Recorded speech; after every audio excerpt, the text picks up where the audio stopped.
Thank you for the chance to share some of our research and monitoring work on Philippine national security issues. And this is part of our work at the Ateneo Policy Center.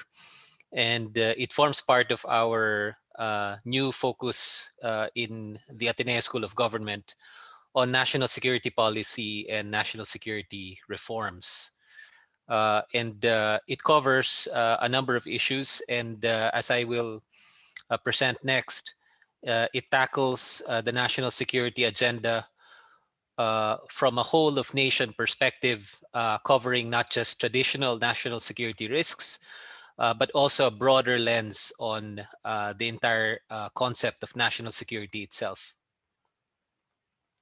So let me begin by reflecting on some of the identified threats and challenges in the internal environment as reflected in the National Security Policy 2017 to 2022. I won't belabor the point. There are a number of areas for engagement, including law and order, internal armed conflicts, terrorism and transnational crimes, and economic and social threats. So this is really a broad brush covering the sources of risks to our national security coming from different areas for engagement and reform. And it really gives a bigger picture of what we mean by national security. In terms of the external environment, in terms of threats and challenges, and again, this is the NSP 2017 to 2022. Those identified include overlapping territorial claims and maritime domain issues. This is, of course, well known, the West Philippine Sea being a big topic here. Um, Global and regional geopolitical issues. These include the Korean Peninsula, cross-strait relations, conflicts in the MENA region, and of course the emerging powers and their rivalries, which may affect the Philippines. I guess the main issue here is that these are potential areas, risk areas that may affect the Philippines as well, given their proximity to the country, or given their links to some of our um, other issue areas like economics, overseas Filipino workers, uh, trade and investment ties, and so on and so forth. And then, of course, the last one is one of the bigger threats that actually has been a key issue in the Asian region, the uncertainty on the proliferation of weapons of mass destruction. And this, of course, has even bigger implications than many of the national security issues that we've been talking about and more aware of, but is certainly something to monitor as well.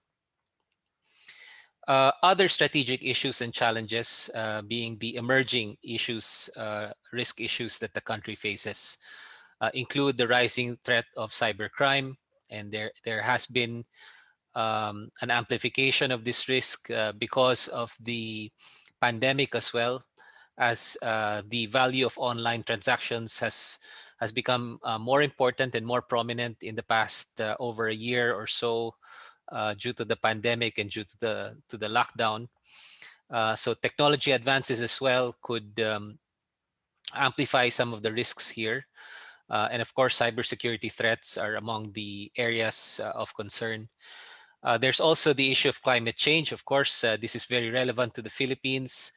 Um, typhoons, floods, and different shocks to our environment may affect millions of Filipinos, and even, of course, the economy in the broader sense.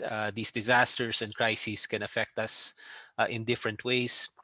And then finally, institutional concerns. And this, of course, also touches on national security risks.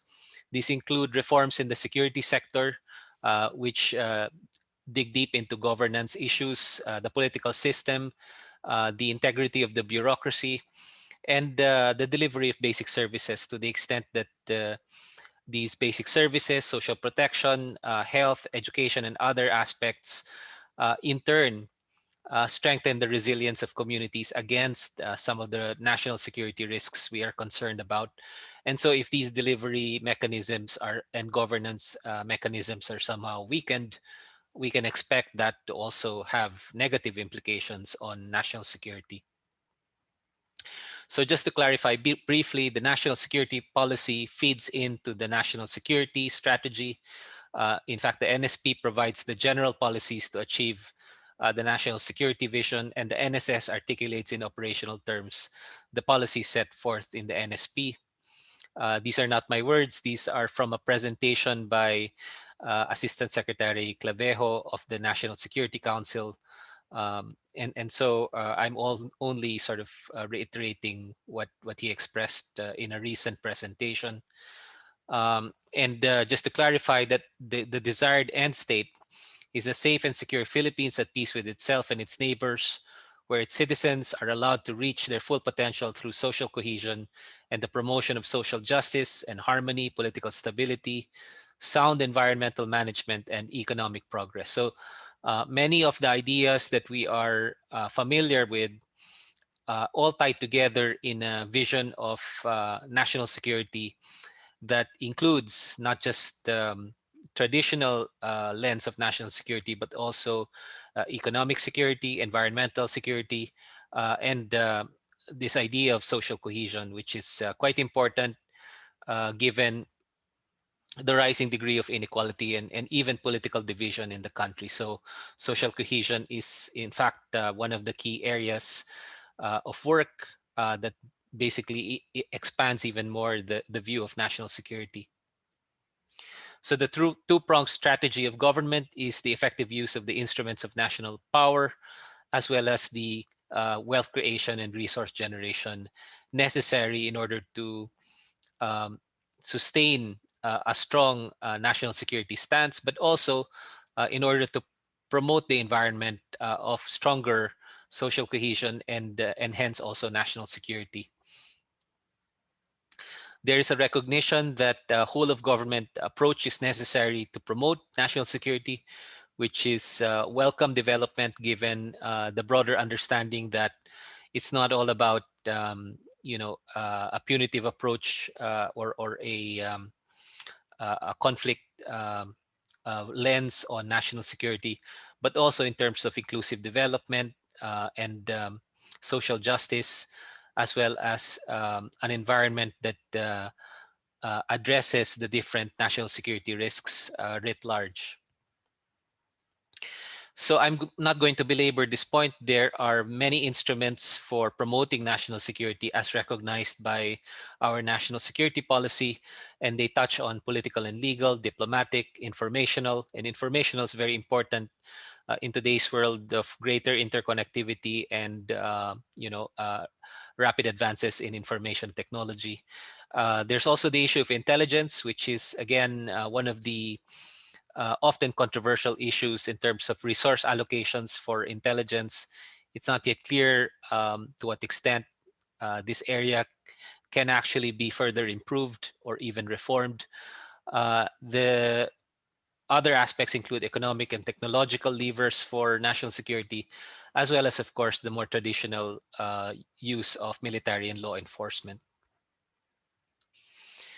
And then in terms of wealth generation and resource generation, there is a recognition that there must be human capital development and an inclusive education and health system that includes most, if not all, of the population to prevent poverty, to prevent inequality being exacerbated, and to build inclusive development, which is seen now as a key environmental condition for managed risks in terms of national security. There's also national security legislation and the controversial passage of the recent passage of the anti-terror law is one area in terms of this action point. Funding national security is another. Of course, there's large talk now. There's extensive talk now on the continued investments in the modernization program for the AFP and the PNP, considering we've just suffered from a contraction in our economy and possibly a protracted um, recovery period, which may in fact derail our modernization trajectory. So there's growing concern there. And of course, the last one is the development of strategic industries. This is an interesting area of reform, and there are several developments that we've been monitoring, including the possible location here in the Philippines of very big investors like Ostal, which is a ship manufacturer based out of Australia, but also in terms of investments by the different foreign entities and in the defense industry, to the extent that these could be tied into our modernization program. And there's interest for the modernization program to eventually be tied also to a strategy that creates jobs, advances technology, and even makes us somewhat much more self-sufficient in the national security sector. So here are some of the strategic industries, and you can see what I was referring to earlier: satellite systems and space industry, robotics, manufacturing, shipbuilding, electronics, biotechnology. These are among the industries identified as potentially strategic for the country, and therefore very, very relevant for our national security. So these are the strategic actions and the key areas for work. I'm not going to belabor the point. Mitigating the impact of health-related threats, which include potential pandemic, which we are unfortunately now suffering from. Promoting human and ecological security, uh, achieving energy security, achieving food security and water security. These are among the many areas of work that are also tied to our broader objective of promoting national security. So here, let me just briefly spend a few minutes talking about the emerging risks that we've been monitoring in the area of national security. We've been monitoring this for the past, I should say, 3 to 4 years, even prior to the pandemic. There were some troubling developments, notably on the counterterrorism front. And I'm going to just briefly review some of the developments. So it's well known in historic terms that the Philippines is one of those countries that does get affected significantly by terrorist attacks. The Super Ferry bombing in 2004, the Batasan bombing in 2007, the Mindanao bombings in July of 2009. These all created considerable economic volatility, including volatility in our stock markets, and recorded net outflow of resources following these terrorist attacks. So there are economic costs created by the uncertainty and the volatility related to terrorism. There are other issues, of course, related to the rebellion, which until now is a key national security threat in the country. And revolutionary taxes, which is one way that rebels are able to fund themselves, has been, according to the data available, increasing in recent years. And we expect that this is an area for potential monitoring and reform, considering that massive amounts of resources are potentially mobilized by elements which can create a lot of volatility, uncertainty, and of course, risks for our national security. And this, of course, is a major concern of our national security agencies. And it's good that there is an ongoing discussion of how some of these areas can, I should say, some of the strategies in terms of countering these types of practices can be improved through a stronger collaboration with stakeholders, local governments, communities, and so on and so forth. So this is just an interesting study as well, talking about communities, and it also shows some of the bigger issues as far as getting communities to collaborate with the national security agencies to promote stronger development, stronger and more inclusive development. So this is a study by Felter et al. 2014 that found an increase in insurgent attacks of about 110 to 185% in communities where community development aid projects were implemented. So this is equivalent to about 550 to 930 additional casualties in 3 years. So this actually provides strong evidence that introducing some of these development and aid projects in the countryside does act as a magnet for conflict, and potentially the motivation for this is to actually derail government efforts to promote inclusive development, because precisely these are some of the areas where the rebels are weakened because of the promotion of inclusive development. So unfortunately, it does create a perverse incentive for them to counteract those very same levers that we are using to lower the national security risks over time. So the kidnap for ransom collections is also an area of concern, in addition to the attacks on aid projects, and the well-known extortion practices of some of the rebel groups. There is the risk of kidnap for ransom practices in many parts of the country, notably in the south.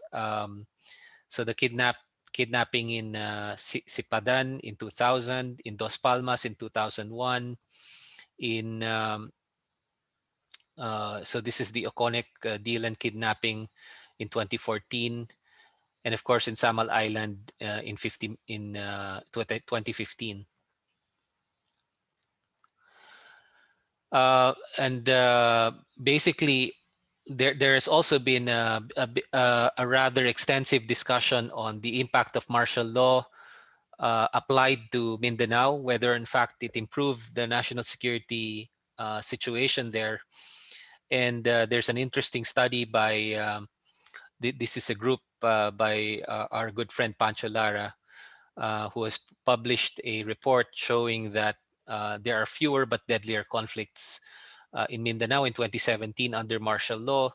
And it also shows the extent, the limitation of punitive approaches like martial law on the national security environment, that it cannot really solve all, nor the most important of the root causes of national security risks.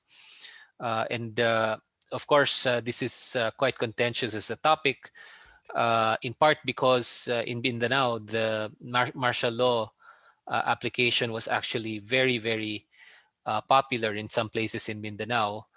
Obviously less popular in some places in Visayas and Luzon because of the risk of martial law, and maybe in fact the history of using martial law as a tool for counteracting national security risks. So strict regulations imposed by the military, it said, prevented the open and easy access to illegal firearms, whose use went down 3%. But the use of improvised explosives went up by 45%, Pancho Lara cited, citing the relative ease by which groups were able to conceal them at military checkpoints. So it works for some types of risks, but also ends up exacerbating other types of risks. And of course, again, the issue of the acceptability of martial law as a tool for promoting national security is once again, a key issue for us, to the extent that it seems to be a double-edged sword as far as promoting national security, but at the same time creating division and even the risk of abuse of power and breakdown of governance. So other risks emerging from that part of the country, which would include the rise of terrorism risk in the Philippines due to the very prolonged recovery and rebuilding of Marawi City. And now it has become a severe liability to the extent that many young people are actually out of schools, out of access to health centers, are actually displaced. And this creates resentment. This obviously creates human capital investment deficit, And this is just a mapping of the number of schools that are still, you know, not yet set up. This was, of course, early and sort of late in 2017. It could have improved by now, but I just wanted to show you that even uh, over several years after the Marawi siege, the recovery process was quite slow, and it continues to be slow in this part of the country. The terrorism risks have actually been increasing in that part of the country as well, in Mindanao. And I'm just going to show you some of the examples. These are quite sensitive figures, so please bear with me.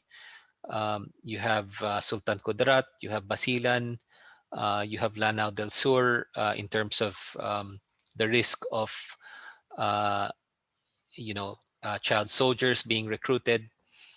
And then you also have extremists recruiting possibly more successfully because of increased resentment due to the delay in the recovery and rebuilding of Marawi. And of course, a very sophisticated a group on the extremist side. So they have improved their use of social media and remain very well connected through these new technologies that we have now.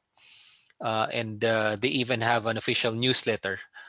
This is the ISIS newsletter Al Naba. And it was here that Hapilon, Insilon Hapilon, was a leader of one of the extremist groups. He was reported named Emir of all ISIS forces in the Philippines. So of course, Hapilon was one of the principal characters behind the entire Marawi siege episode. So the Marawi rebuilding delays could drive recruitment of more enemies of the state. This has been reflected by many analysts, precisely because of the potentially growing resentment by the people who have been displaced because of that Marawi siege. And unfortunately, the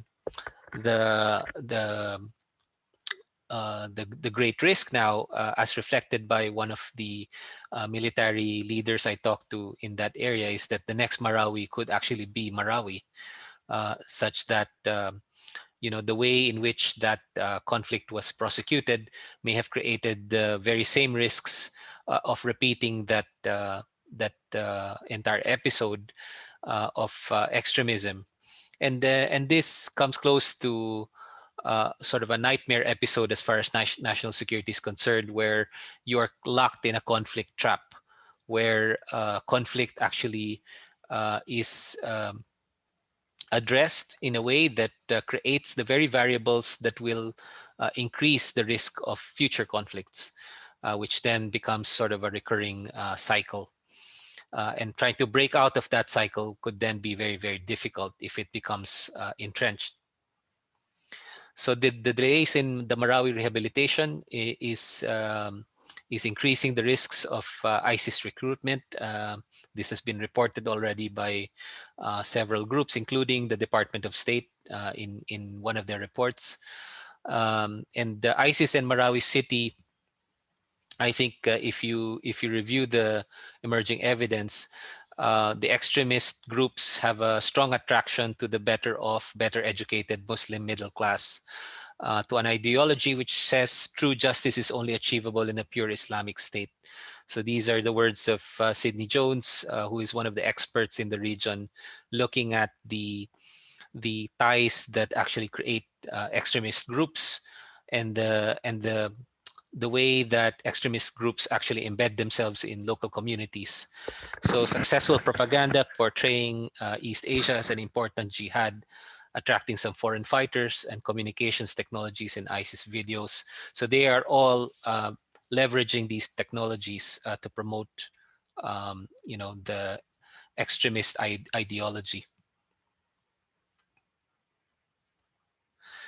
I'm just going to show you some images. This is, of course, Mirna from Zamboanga, former OFW in Saudi Arabia, the widow of Abu Anas, a Malaysian fighter killed in Basilan in April 2016.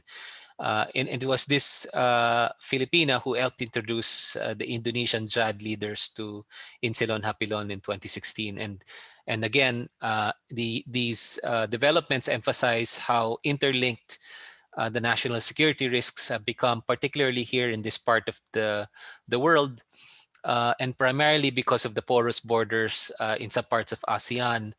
It works against us because the groups can move across these porous borders quite easily, and they can move into regions in these countries that are relatively poorly governed and have weaker institutions, and therefore can leverage those openings to embed themselves in those local communities. So here are some of the recent terrorist threats. This was in January of 2019. This was the year before the pandemic. Twin explosions killing 20 people at a Philippines cathedral in Jolo. And then you have, the growing fear that the fight with ISIS is not yet over and that there could be a resurgence. And of course, the bombings that took place in that year are a signal of this. There is reportage on ISIS leaders recruiting child warriors in Lanao del Sur. And then, of course, the widely reported first Filipino suicide bomber in 3 July 2019. And I believe this picture is not of the suicide bomber. It's actually the brother of the suicide bomber.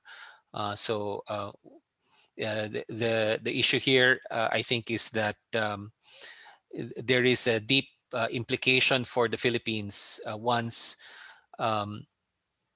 there is a recognition that Filipinos themselves are now deciding to be suicide bombers, and there is a recognition that there is sufficient radicalization even among Filipinos, because it was always thought that Filipinos would not really subscribe to this degree of radicalization. But now there is growing evidence that, of course, that this is a big risk. And of course, this is again a follow-up to that. In 3 July 2019, there is increasing reportage on a sea change in the security situation in parts of the Philippines where a certain degree of radicalism has already taken root, and Filipino suicide bombers can become a big risk to the country.